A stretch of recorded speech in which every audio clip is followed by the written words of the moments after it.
Salut, ça va vous? Voici mon défi du jour, réaliser des cubes de rangement pour voyager ou juste ranger les vêtements hors saison ou les habits de bébé trop petits. Pourquoi c'est un défi? Parce qu'on veut réaliser des cubes les plus légers et les moins encombrants possibles tout en ayant des finitions propres et durables, donc pas de marge de couture apparente. On s'y met?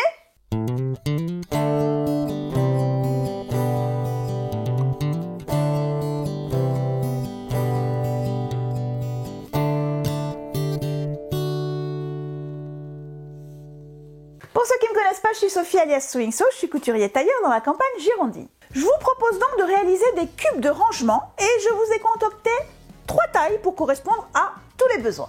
On a une seule épaisseur de tissu pour la légèreté. On va utiliser par exemple de la toile enduite comme je l'ai fait ici ou de la popeline de coton. Vous pouvez aussi utiliser de la doublure pour vêtements qui est vraiment très léger, ce sera un petit peu plus mou mais le but étant que ça se tienne une fois rempli. Vous pouvez évidemment utiliser des toiles plus épaisses si c'est pour ranger des choses comme par exemple les couvertures d'hiver ou les habits de bébé et que ça reste à la maison. Mais si le défi c'est de partir léger en vacances, on va utiliser les matériaux les plus légers possibles. En option, si on veut voir à l'intérieur, on va ajouter un petit filet de polyester. Alors là, vous allez regarder la qualité parce que certains sont super déformables, donc ce qui ne sera pas le top. Donc soit vous l'utilisez en bimatière comme ici, soit vous allez l'utiliser en remplacement de la pièce, comme la pièce du fond, même mesure, pour avoir une surface entièrement ajourée. Il va également nous falloir de la fermeture éclair au mètre, parce que ce projet, il n'est pas très gourmand en tissu, mais il est étonnamment gourmand en fermeture éclair. Donc, obligatoirement, on passe par la fermeture éclair au mètre. Ce sera le plus rentable. Et pour l'intérieur, tout ce qui est les propretés, on va prendre du biais. Et pour le coup, je vais utiliser du biais industriel en coton pour 2 raisons. D'abord parce qu'il est plus raide que le biais maison, ça va donner un peu de tenue à l'organisation. Et ensuite, vous verrez qu'au moment du montage, il y a une petite astuce pour le poser plus facilement. Et cette petite astuce, elle est plus facile à faire avec du biais industriel.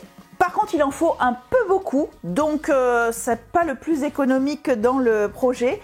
Donc vous pouvez quand même, si vous le souhaitez, faire votre biais au kilomètre, comme je l'avais montré dans la vidéo que vous allez retrouver par ici. Ce sera la méthode la plus économique. Au niveau des tailles, comme je vous l'ai dit, je vous le propose en 3 tailles. La taille qu'on va appeler la taille small, qui sera celle-ci, d'ailleurs, 20 cm par 30 cm, avec une hauteur de 12 cm à peu près. Il y a ensuite la taille M, qui fait 30 cm par 30 cm, toujours avec 12 cm d'épaisseur. Et enfin la taille L, qui fait 30 cm par 40 cm de long, toujours avec 12 cm de hauteur. Donc ça devrait vous permettre, en faisant une, 2 ou les 3 éléments, de les combiner les unes avec les autres afin de vraiment pouvoir ranger dans un sac à dos ou dans une valise en fonction vraiment de vos besoins. Vous allez donc pouvoir faire vos découpes selon la taille choisie, dont vous pourrez trouver les mesures dans le blog en suivant le lien qui sera dans la description ou en tapant tout simplement lacabaneacoudre.fr sur votre moteur de recherche préféré, rubrique blog. Du coup, je vous laisse aller récupérer tout ça et on se retrouve pour la cousette. J'ai de mon côté découpé ce qu'il faut pour faire la petite taille. Les pièces sont de toute façon toutes les mêmes, donc c'est juste pour qu'on voit ensemble si on a bien le bon nombre et la bonne forme de pièces. Alors, que nous faut-il? Il nous faut un fond. Il nous faut également un dessus. Alors, ici, je l'ai fait en 2 pièces puisque je veux une partie où on pourra voir à travers. Donc, soit vous faites comme moi en 2 pièces qu'on va assembler ensemble, soit c'est la même que le fond. Et il peut évidemment être entièrement en tissu résille. Pour les côtés, on a 3 pièces. Le dos qui maintiendra le couvercle, on va dire, avec la boîte. On a également 2 grandes bandes qui vont être posées de part et d'autre de la fermeture éclair. Elles ont toutes les deux la même longueur et des largeurs différentes. Et à propos de fermeture éclair, il vous en faut une qui va être de la même longueur que ces 2 bandes. L'intérêt, comme je vous l'ai suggéré, de choisir la fermeture éclair au mètre, c'est que déjà, de toute façon, surtout pour la taille moyenne et la grande taille, il n'y aura pas en fermeture éclair à l'unité la bonne taille. Donc, c'est de prendre de la au mètre et d'avoir 2 curseurs que vous allez pouvoir mettre, non pas l'un à côté de l'autre, mais face à face, ce qui vous permettra d'ouvrir votre organiseur comme ça, plus simple. Et pour finir, il va vous falloir la bonne quantité de biais, c'est-à-dire beaucoup de biais. Moi, j'ai un biais industriel de 2 cm de large et donc il va être facile à plier et à poser. Vous allez voir ça. Et ben presque tout de suite, puisqu'on va commencer par reconstituer notre dessus d'organiseur à partir de ces 2 pièces et d'un peu de biais. Si vous avez donc l'option où vous allez fabriquer vous-même votre dessus avec les 2 éléments, vous allez avoir besoin de vos 2 éléments et d'une longueur de biais qui sera la même que la longueur de vos 2 bandes. Hop. On va dans un premier temps tout simplement assembler endroit contre endroit sur une longueur ces 2 éléments. On va faire ça avec une marge de couture de 1 cm comme pour tout notre projet. Donc déjà, je mets ceci. Et puis comme on sera à la machine, on va encore faire 2 opérations directement derrière. Je vous l'ai dit rapidement, mais vous allez les verrez mieux à la machine. Donc, on coud ici à 1 cm. Et ensuite, notre biais, on va le plier en 2.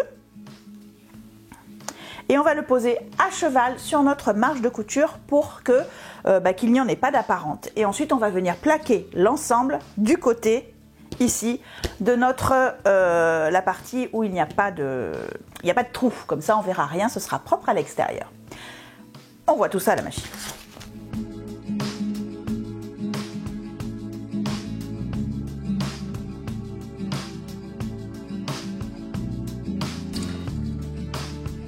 Maintenant que l'assemblage est fait, on va venir enfermer les marges de couture dans un biais et on va le poser à cheval, le biais, c'est-à-dire qu'on va le poser en une seule fois.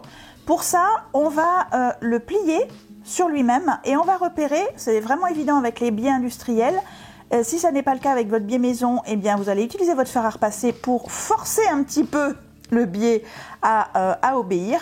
Ce que l'on veut, c'est qu'il y ait un côté du biais qui soit un tout petit peu plus long que l'autre. Donc moi ici ça se fait naturellement, le pied, la partie qui est dessous est un tout petit peu plus large là que la partie qui est dessus et du coup ça va nous permettre de poser d'un seul tenant parce que du coup on va pouvoir être sûr quand on va le mettre comme cela à l'intérieur que si on pique ici on attrapera également la partie qui est dessous même si on la voit pas puisqu'elle est un peu plus large que la partie de dessus. Donc on place à cheval directement.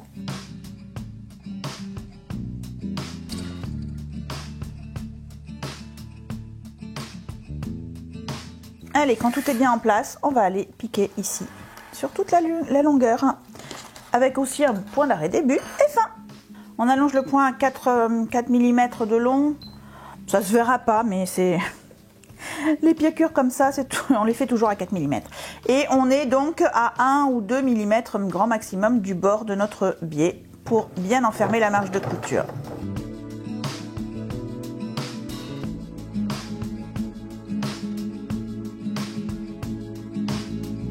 Bon, là, on a notre marge de couture qui se balade un petit peu, qui aurait envie de revenir du côté du filet, donc qui va se voir. Alors, c'est un parti pris, vous pouvez choisir de le mettre de ce côté-là. Ou alors, comme moi, en fait, en se mettant sur l'envers, on va plaquer le tout du côté, donc opaque, et on va venir le piquer également en place.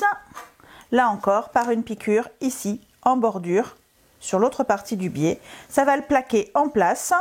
Et on ne le verra plus de l'extérieur et ce sera quand même propre à l'intérieur.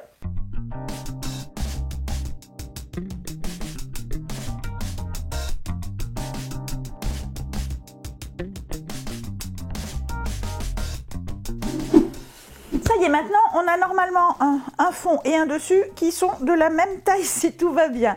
On va en profiter pour faire les arrondis. Alors d'habitude je vous dis on fait l'arrondi comme on a envie. Là non, parce que j'ai calculé moi les tours en fonction d'un périmètre précis. Donc il faut faire des arrondis qui sont partis d'un cercle de 4 cm de rayon, quelle que soit la taille d'organiseur que vous aurez choisi. Donc on va faire les deux en même temps. Je vais tracer et puis ensuite je vais couper. Alors pour tracer, pour le coup, là je vais prendre un stylo, pas l'idéal, mais Ça va vraiment ce que je vais voir le mieux, moi, sur la toile enduite. Ah non, s'il marche par contre, ce sera mieux. Hop. J'ai cette petite règle là qui a plusieurs angles, mais vous pouvez aussi vous faire des petits gabarits. Vous le faites une fois en carton et après vous aurez votre gabarit et vous n'aurez pas besoin d'y revenir. Hop. Donc je vais couper déjà ces deux-là.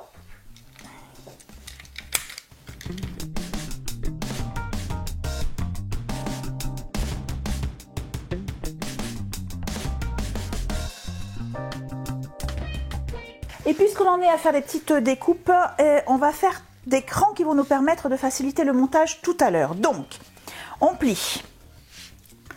Ça va être la même chose pour les deux pièces. Hein. On plie sur la largeur, sur la longueur en l'occurrence, et on se marque les centres ici des côtés, les milieux des côtés, pardon, par des petites encoches. Pareil dans l'autre sens.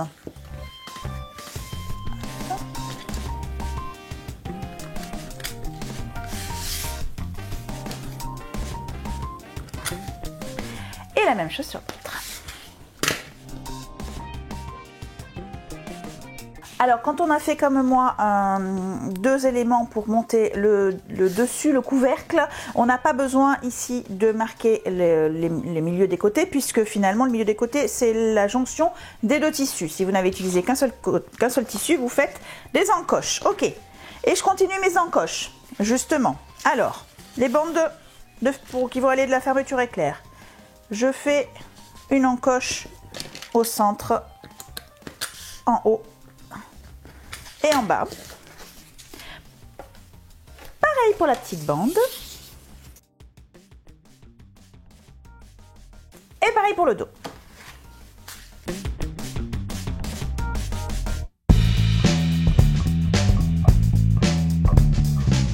C'est maintenant le moment de monter la fermeture éclair sur les deux bandes. Donc, il y aura celle-ci qui sera au-dessus, celle-ci qui sera en dessous.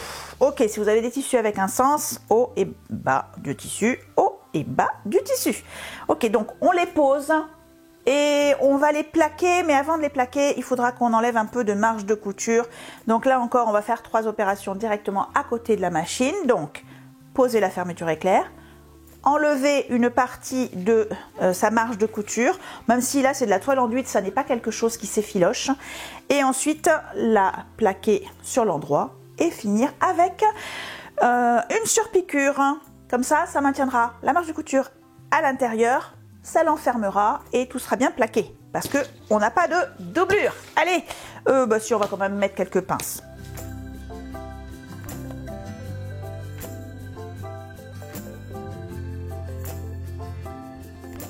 Alors, on fait toute l'opération sur une partie, puis on fera exactement la même opération sur l'autre partie.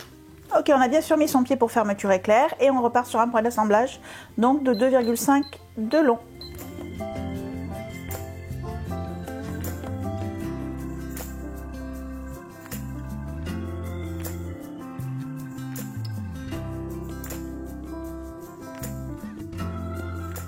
Donc là j'ai la marge de couture de mon tissu. Alors c'est vraiment pas indispensable avec la toile enduite comme je vous l'ai dit, mais si vous avez utilisé de la popeline ou quelle que soit la toile de tissu que vous avez utilisée, cette marge de couture on va la réduire de bien 2/3. On va se rapprocher de la piqûre qu'on a faite. On va en enlever toute la bande.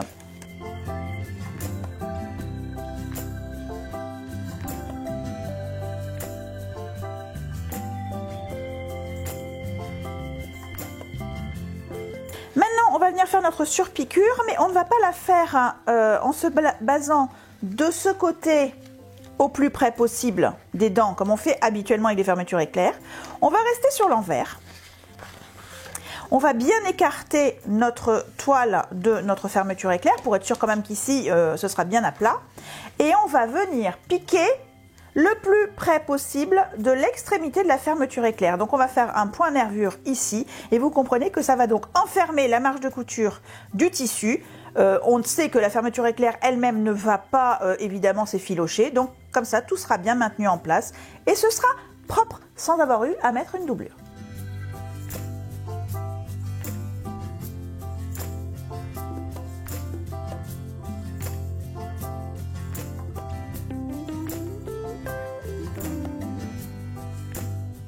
Ok, un côté est fait, on va refaire exactement les mêmes opérations pour assembler la petite partie, ici la petite bande, de l'autre côté de la fermeture éclair.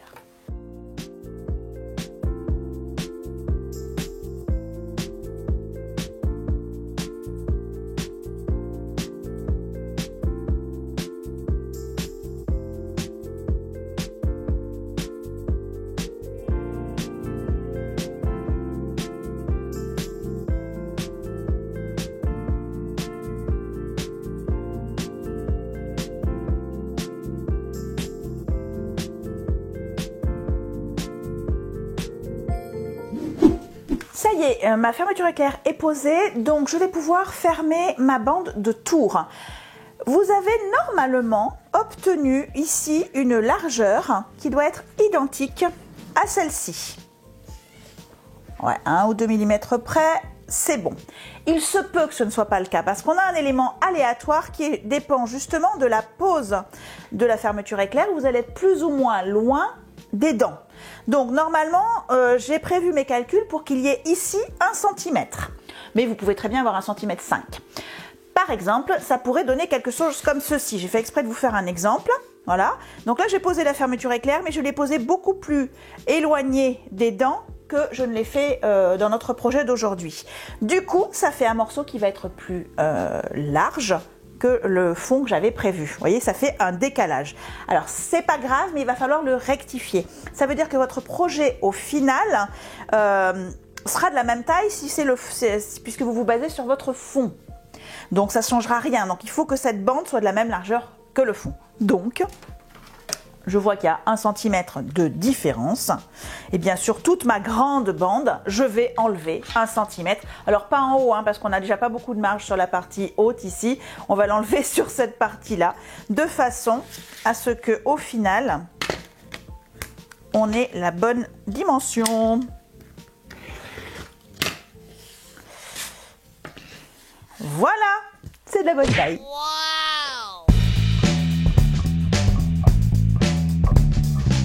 On va pouvoir assembler ici nos 2 extrémités avec les 2 extrémités ici. Ça veut dire qu'on va partir d'un côté, endroit contre endroit, et qu'on va prendre l'autre élément ici et venir le mettre endroit contre endroit à l'autre extrémité. Pour les propretés, on va utiliser la même technique qu'on a utilisée ici, c'est-à-dire qu'on va mettre un biais à cheval et ensuite on va le plaquer. Donc on va se préparer 2 petites longueurs de biais. Une. Allez, c'est parti à la machine pour assemblage, biais à cheval et plaquage du biais au bon endroit. On y va.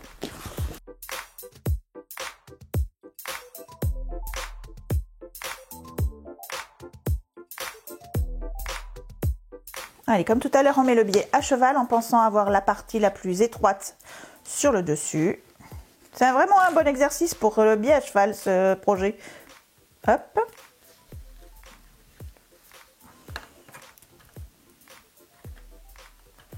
Et on va les coudre en place.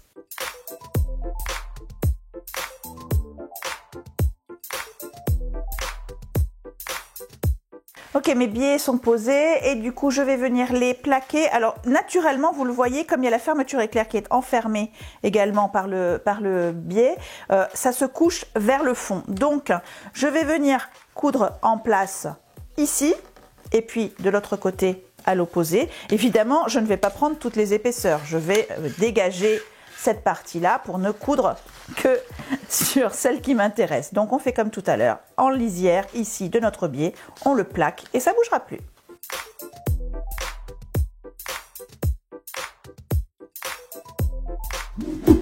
Voilà, on a quelque chose qui est propre sur l'envers et qui a une finition cohérente sur l'endroit, puisque finalement depuis le début mes marges, enfin oui, pas comment dire, les marges de surpiqûre. Bref, mes surpiqûres sont toujours à pratiquement 1 cm des bords, même sur le dessus. Donc ça fait quelque chose qui visuellement reste cohérent.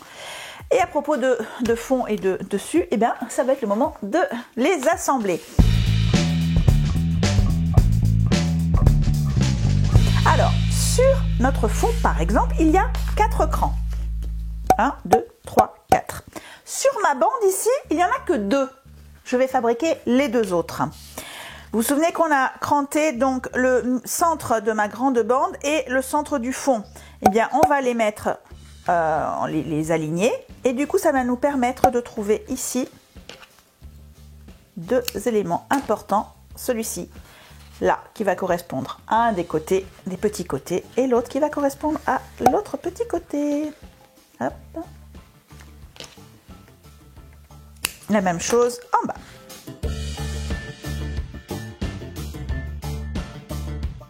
En se basant sur nos repères, on va pouvoir commencer à pincer ou à épingler, mais pincer avec la toile enduite. Endroit contre endroit. Le fond, par exemple, on va commencer par le fond parce que c'est celui qui est le plus éloigné de la fermeture éclair, c'est le plus facile des deux. Donc, si vous avez envie de vous faire la main, il vaut mieux commencer par le fond. Donc, les grands côtés vont aller avec la partie dos, ici. Je mets mon premier voilà, repère, hop, le repère d'en face.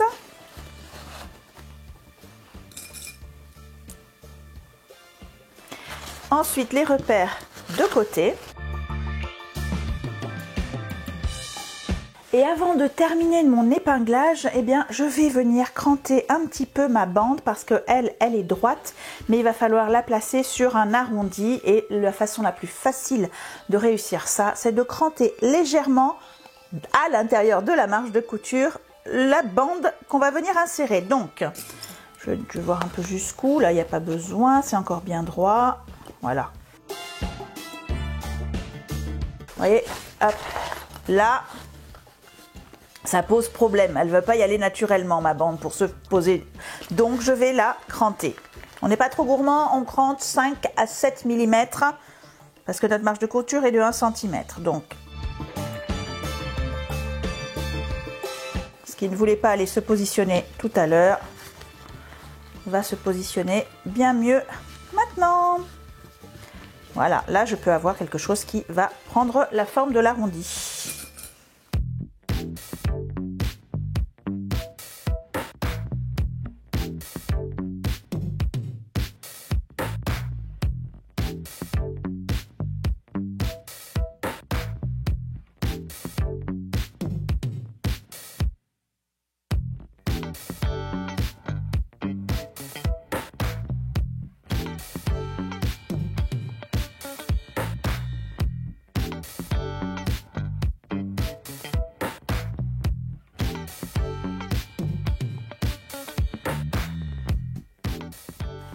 Allez, ça y est, maintenant que tout est bien cranté, tout est bien épinglé. Vous avez vu, je ne suis pas allée en feignante sur les épinglages, notamment dans les arrondis.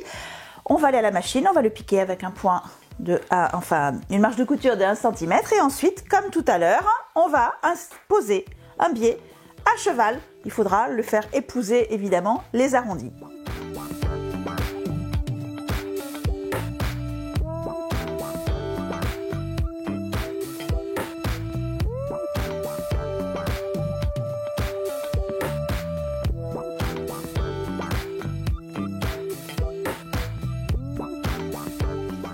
Ok, on vérifie à l'intérieur un petit rapide coup d'œil qu'on n'a pas fait de plis dans nos coutures. Et on va pouvoir maintenant placer le biais tout autour.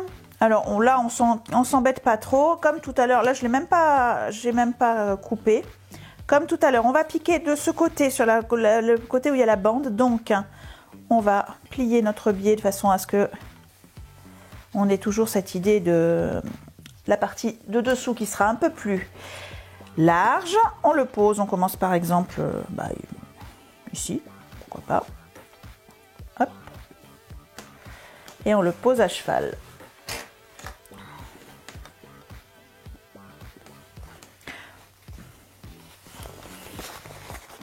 Hop.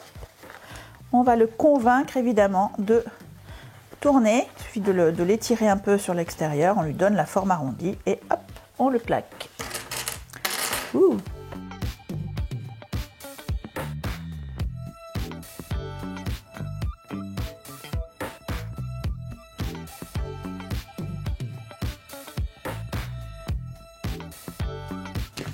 Si comme moi à certains endroits, malgré votre vigilance, et malgré la mienne, vous voyez, la partie ici est un peu plus large que prévu, on va dire, la marge, je peux la recouper un petit peu.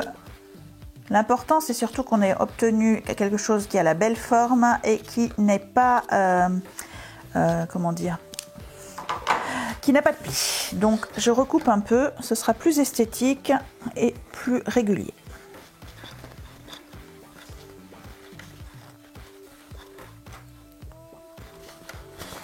A few moments later. J'arrive à mon point de départ, du coup, comme c'est du biais industriel, j'ai coupé très proche, mais je vais pouvoir juste le positionner, je sais pas, je dois avoir 2 cm de superposition.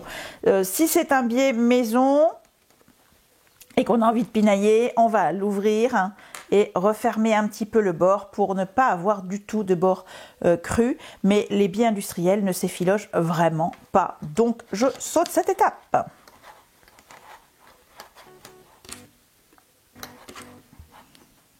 Allez, ben on refait le tour à la machine. Ça va être plus rapide et plus simple que l'assemblage lui-même, puisque je n'ai pas à faire attention aux plis. Je suis dans la marge de couture. Tout devrait bien se passer.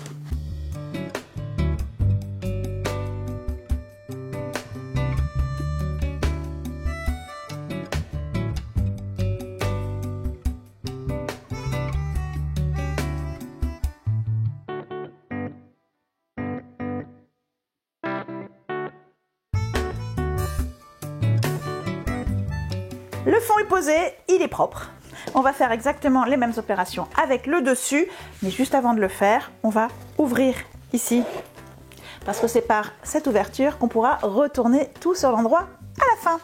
Allez, c'est parti. On épingle, on crante, on assemble, on biaise.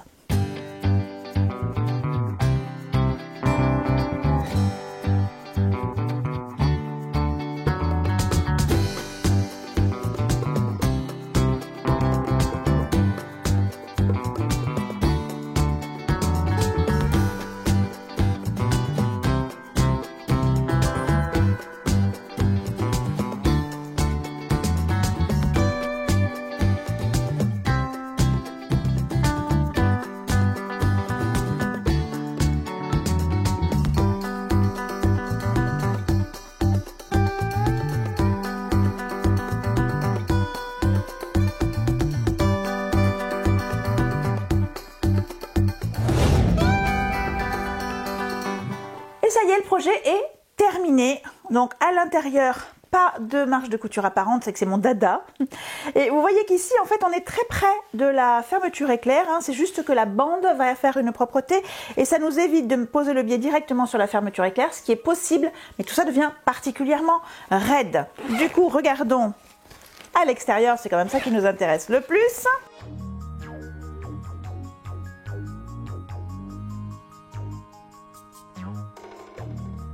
Bon, évidemment, même s'il tient quand même par la magie du biais, encore une fois, c'est quelque chose de mou et de un peu informe. Hein. Mais l'avantage, c'est qu'on peut l'aplatir, il prend pas de place et qu'on peut le remplir sans ajouter donc de poids supplémentaires à notre valise.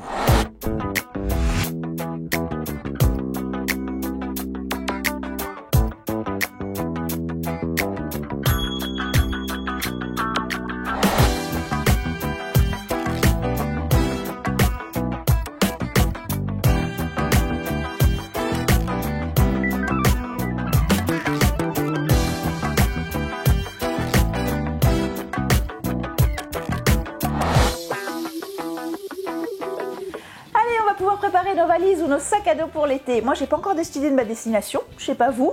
Dites-nous en commentaire où vous allez. Peut-être que ça va nous inspirer pour nos prochaines vacances. Il me reste à vous souhaiter de beaux voyages. N'hésitez pas à nous mettre un petit pouce bleu avant de partir et à vous abonner pour ne rien rater. Je vous souhaite des joyeuses cousettes et je vous dis à bientôt.